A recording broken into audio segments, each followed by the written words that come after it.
Why not Pulivendula 3 రోజుల పాటు కడప సాక్షిగా జరిగినటువంటి టీడీపీ మహానాడులో టీడీపీ క్యాడర్కు చంద్రబాబు ఇచ్చినటువంటి టార్గెట్ ఇదే.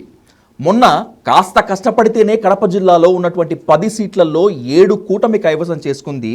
ఇప్పుడు గట్టిగా ఫోకస్ పెడితే రాబోయేటువంటి రోజుల్లో కడప జిల్లాలో ఉన్నటువంటి 10కి 10 మాత్రమే కాకుండా పులివెందులను కూడా హస్తగతం చేసుకుంటాం అనేటువంటిది నారా లోకేష్ సవాల్.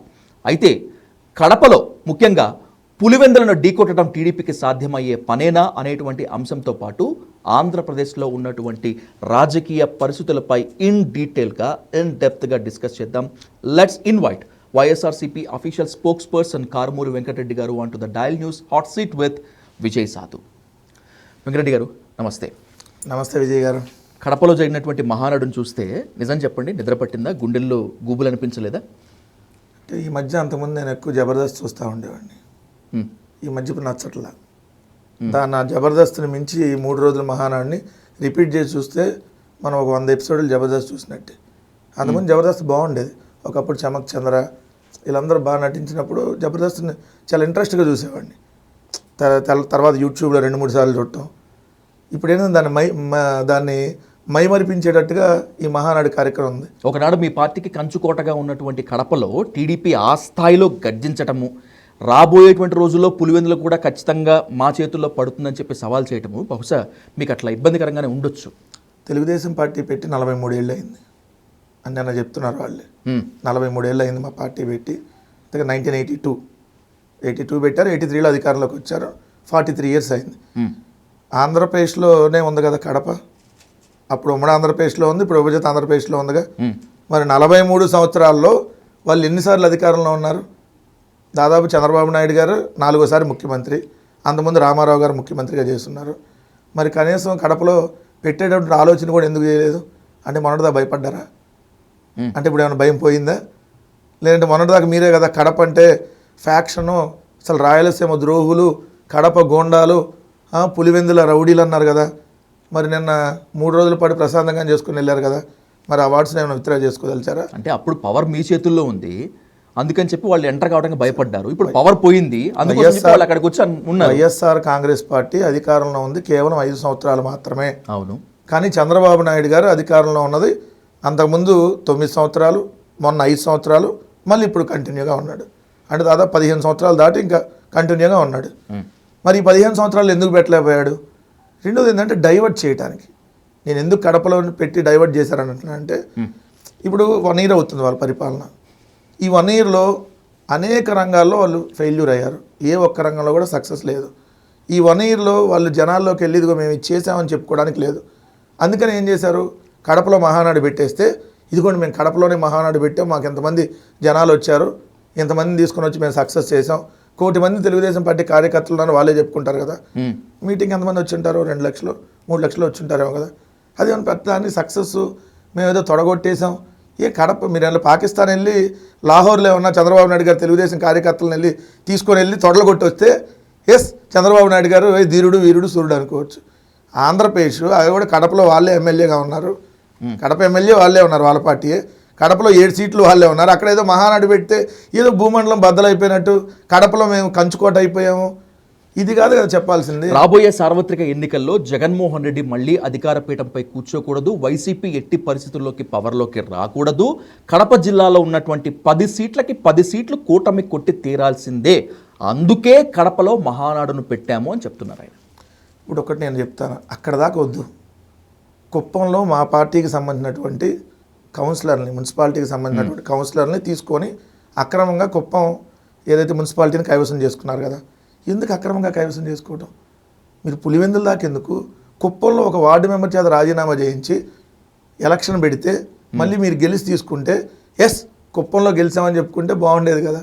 అడగానే మేము కొడతాం. ఇప్పుడు ఒకటి, రాజకీయాల్లో గెలుపు ఓటమి సహజం. మీరు అనేక రాష్ట్రాల్లో చూస్తూ ఉన్నారు, అనేక ఎలక్షన్ చూస్తూ ఉన్నారు.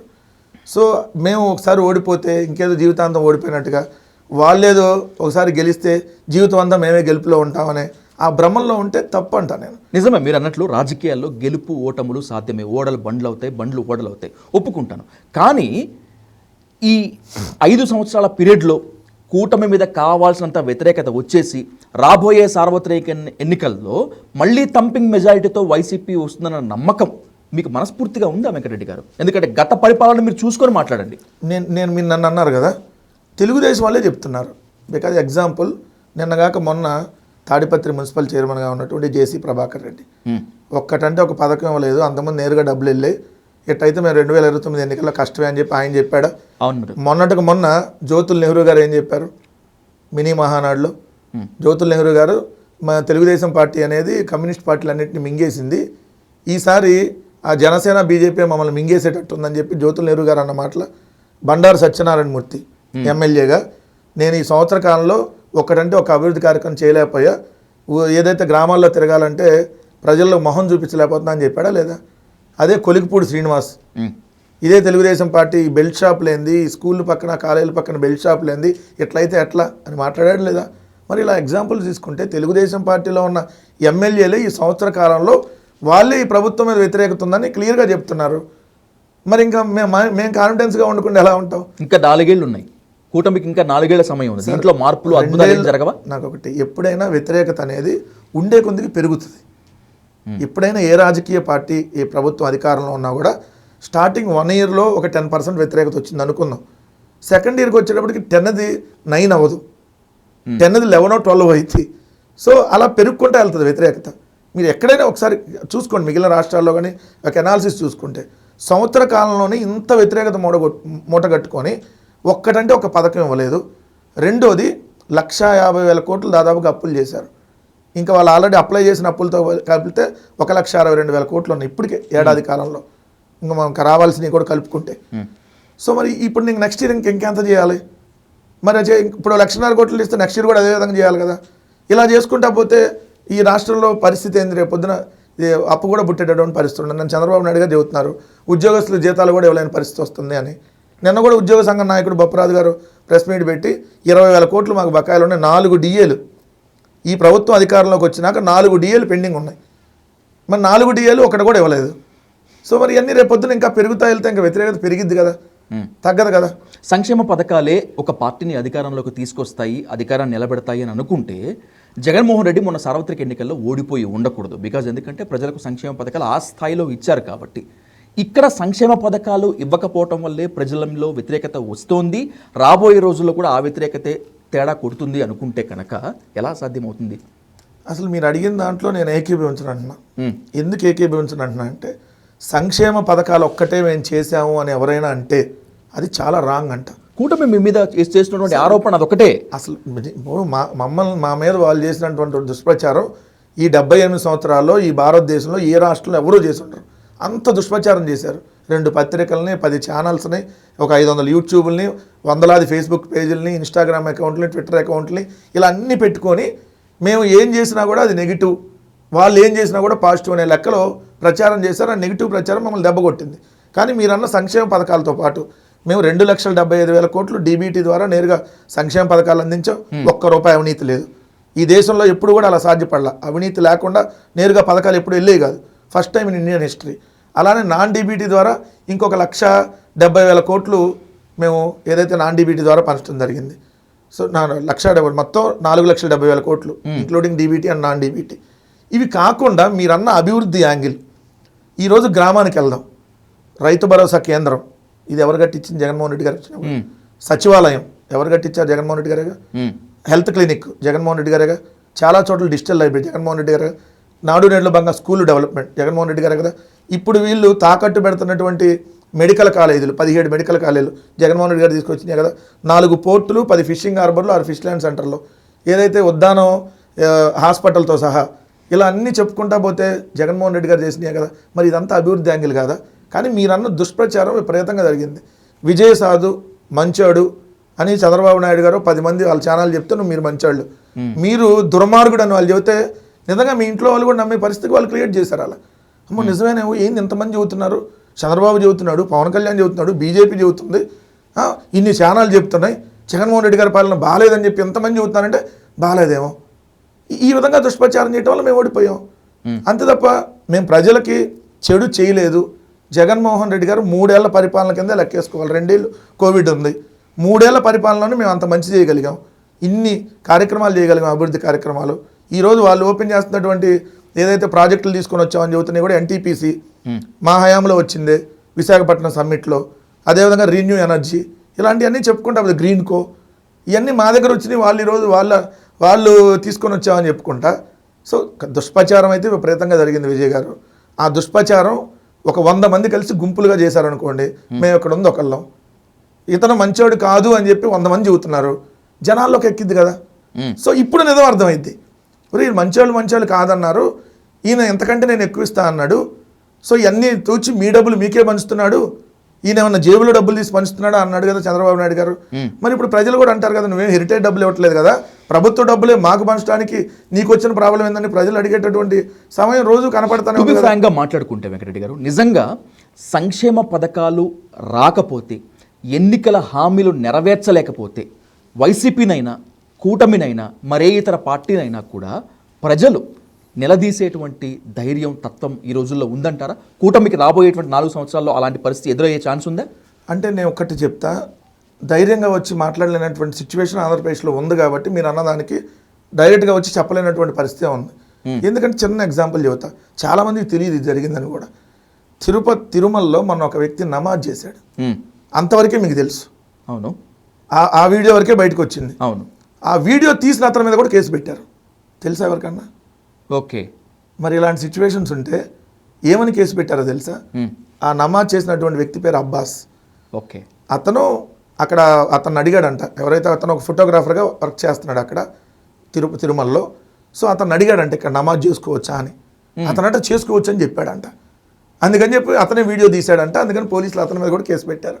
సిల్లీగా లేదా చెప్తుంటే, తిరుమలలో ఫోటోగ్రాఫర్గా పనిచేసే అతను హిందూ. ఓకే. అతను నిజంగా నమాజ్ చేసుకోవచ్చు అని చెప్తాడు. బేసిక్ నాలెడ్జ్గా మనం ఆలోచిద్దాం.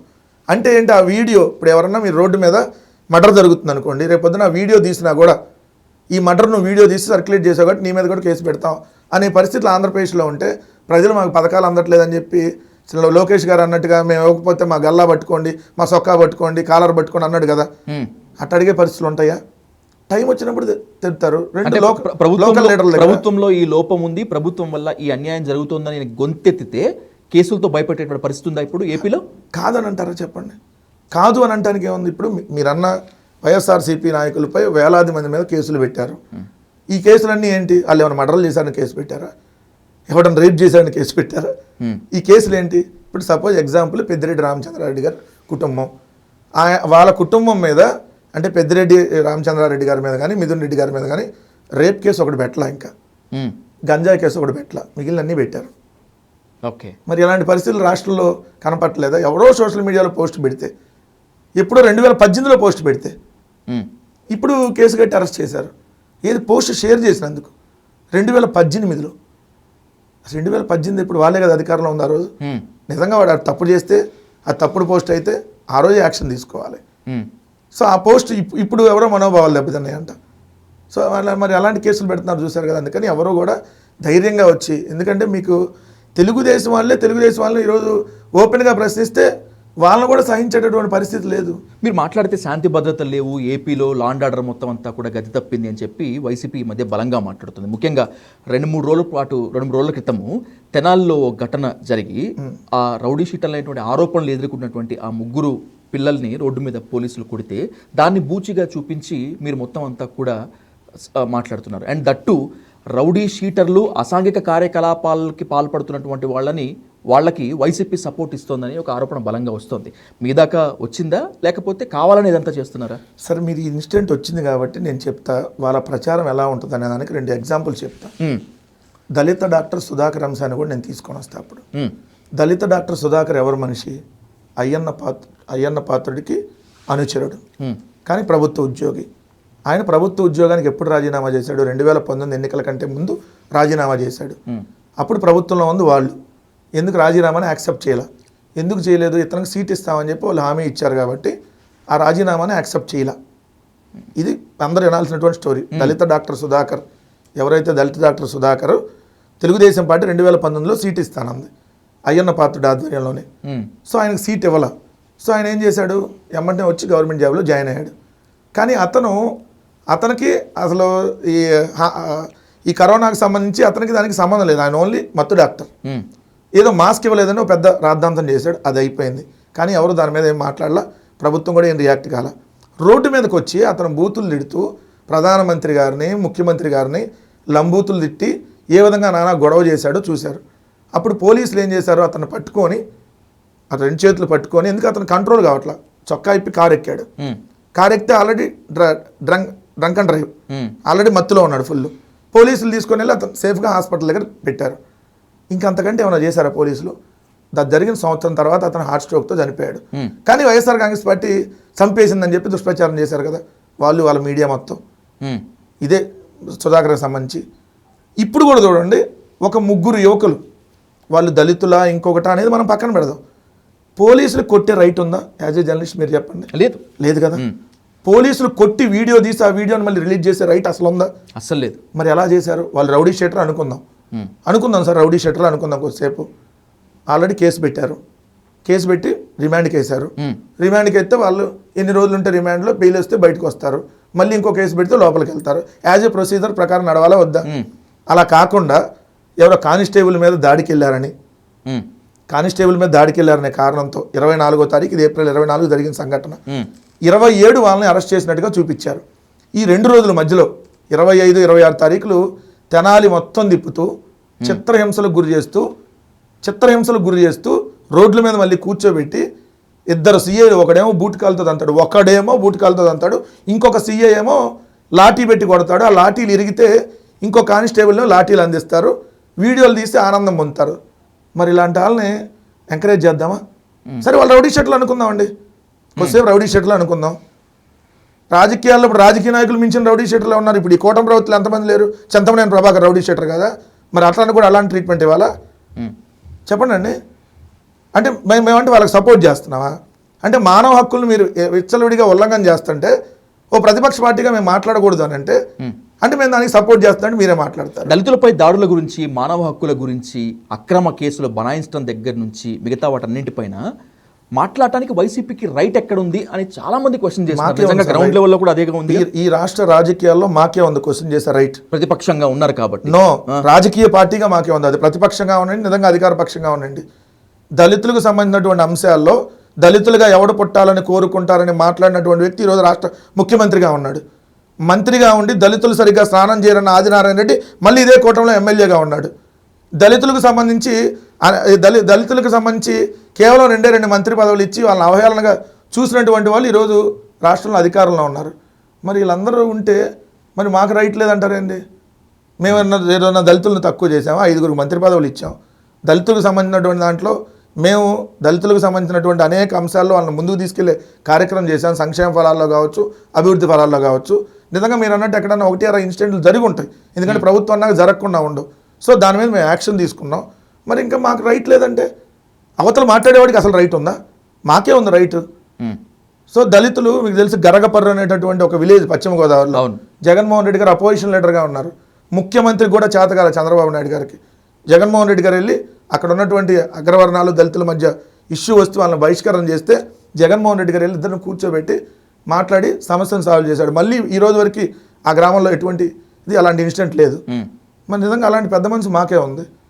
మరి చంద్రబాబు నాయుడు గారు ముఖ్యమంత్రిగా ఉన్నాడు, కలెక్టర్లు వాళ్ళే, ఎమ్మెల్యేలు వాళ్ళే, మంత్రులు వాళ్ళే. మరి మీరు అన్న దళితులకు సంబంధించి ఈరోజు దళిత హోంమంత్రి, మరి మొన్న జరిగింది తెనాల్లో దళిత కుర్రాళ్ళు, మైనార్టీ కుర్రాడు కదా, మరి ఎక్కడున్నారు దళిత హోంమంత్రి? మరి వాళ్ళకి మాట్లాడే హక్కు ఉందా? మాకుందా మాట్లాడేది? ఇదే దళితులకు సంబంధించి అనేక ఇన్సిడెంట్లు జరుగుతున్నాయి కదా, ఎక్కడన్నా మాట్లాడారు వీళ్ళు? మరి మాకు లేదంటే చెప్పాను కదా సార్, మేము అమ్మ అంటే నీ అమ్మ అన్నట్టు ఉంటుంది వాళ్ళకి. అంటే అలా చూపిస్తారు. జగన్మోహన్ రెడ్డి గారు అమ్మ అనలేదురా, నీ అమ్మ అన్నాడని చూపిస్తారు. ఇట్లా వాళ్ళు నీ అమ్మ అని తిట్టినా అమ్మ అనే అంటారు. ఎందుకు? మీరున్నారు మీరు ఇంతమంది ఉన్నారు కదా, అంటే మీరు మీన్స్ ఆ ఛానళ్ళు అయ్యి మిమ్మల్ని అంటలేదు, అదే వాళ్ళ ఛానల్లో ఏదైతే అన్ని ఉన్నాయి కాబట్టి. చంద్రబాబు నాయుడు గారు ల్యాండ్ టైటిలింగ్ యాక్ట్ చిన్న ఎగ్జాంపులే, అసలు యాక్ట్ లేదు కానీ ల్యాండ్ టైటిలింగ్ యాక్ట్ ఉందని ప్రచారం చేశారు కదా. ఏది భూముల రీసర్వే జగన్మోహన్ రెడ్డి గారు చేస్తుంటే అది ల్యాండ్ టైటిలింగ్ యాక్ట్ అని చెప్పేసి ఏదైతే మొత్తం భూములన్నీ లాగేసుకుంటున్నాడని చెప్పారు కదా. చాలా పెద్ద ఎత్తున ప్రచారం, అది చాలా వైఎస్ఆర్ కాంగ్రెస్ పార్టీ ప్రభుత్వం ఓడిపోవడానికి వాళ్ళు చేసినటువంటి దుష్ప్రచారంలో major thing land titling act. కానీ దాన్ని అడ్డుకోలేకపోవటం మాత్రమే కాకుండా వెంకటరెడ్డి గారు పట్టాదారు పాస్ పుస్తకాలపై జగన్మోహన్ రెడ్డి ఫోటో అండ్ హద్దుల రాయిపై జగన్మోహన్ రెడ్డి ఫోటో వేసుకోవటం మీ వైఫల్యమేగా. అంటే మీరు అన్న దాంట్లో ఒకటి చెప్తాను సార్, జగన్మోహన్ రెడ్డి గారికి అయితే ఆ పబ్లిసిటీ ఉండదు. నిజంగా ఉంటే జగన్మోహన్ రెడ్డి గారి దగ్గర ఉన్న డబ్బులకి ఇంకో 2-3 ఛానల్ కూడా పెట్టచ్చు, ఇది ఆ పబ్లిసిటీ కావాలనుకుంటే. ఎందుకంటే అడ్వాన్స్ ట్యాక్స్ కట్టిన వ్యక్తి జగన్మోహన్ రెడ్డి గారు, మీకు తెలుసు, ఇప్పుడు కాదు 10 ఏళ్ల క్రితం అవును అడ్వాన్స్ ట్యాక్స్ 14 ఏళ్ల క్రితం దాదాపుగా. సో మేము నిజంగా పబ్లిసిటీ చేసుకోవాలి, మాకు అట్ట ఛానల్ కావాలి, దీని ద్వారానే మేము ఎదిగిపోవాలనుకుంటే మీరు అన్నట్టు చేయొచ్చు. కానీ కొంతమంది అధికారులు మిస్గైడ్ చేయటమో ప్రభుత్వంలో ఉన్నప్పుడు, లేదంటే అధికారుల అత్యుత్సాహంతో కొన్ని జరుగుతాయి. ప్రధాని కూడా ముఖ్యమంత్రి గారి దగ్గరికి రావు. నేను అదే అన్నాను, దాన్ని అడ్డుకోలేకపోవడం కూడా మీ ఫెయిల్యూరే కదా సార్. చెప్తున్నా కదా, వాళ్ళు బురద వేస్తే వాళ్ళు ఎక్కడి నుంచో తీసుకొచ్చి మా మీద బురద వేస్తున్నారు. ఆ బురదని కడుక్కునే లేపు ఇంకొద్ది పెద్ద బురద తీసుకొని వచ్చేస్తున్నారు. ఇదే సరిపోయింది మాకు 5 ఏళ్ళ కాదు. దాంట్లో 2 ఏళ్ళు కోవిడ్ పోయింది. సో రకరకాలుగా ఇప్పుడు చూడండి, మొన్న కోవిడ్ 1000 కేసులు నమోదైనాయి మొన్నటికే. అదే రోజు 3 రోజులు మహానాడు పెట్టారు. భారతదేశంలో 1000 కేసులు నమోదైనాయి. మొన్న తెలుగుదేశం మహానాడు స్టార్ట్ అయ్యే రోజుకి 10,110 కేసులు, అంటే 1010 కేసులు. 3 రోజులు కరోనా పెట్టారు లక్షల మందితో. సరే 3 రోజులు మహానాడు పెట్టారు ఇదే కోవిడ్ టైంలో. మరి ఎట్లా పెట్టారు? అదే మా దగ్గర అయితే ఏదైనా చిన్న ప్రోగ్రాం ఆ టైం అన్నా కూడా పెద్ద రాద్ధాంతం చేసింది అక్కలాంటి కానీ చూపించే మీడియా వాళ్ళకి ఎక్కువ ఉన్నాయి ఛానల్స్, మాకు లేవు. అంతకుముందు డిబేట్లో కూడా మీకు ఇదే చెప్పాను, నాకు బాగా గుర్తు. అదేమంటే మీకు సాక్షి లేదని చెప్పాను కదా, మాకు సాక్షి పేపర్, సాక్షి టీవీ ఉన్నాయి. సో మిగిలిన వాళ్ళు ఎవరో న్యూట్రల్గా మాట్లాడే కొంతమంది న్యూట్రల్ వాయిస్ ఇచ్చేవాళ్ళు ఉండొచ్చు. మా తప్పంటే తప్పనే వాళ్ళు ఉన్నారు, ఒప్పంటే ఒప్పనే వాళ్ళు ఉన్నారు.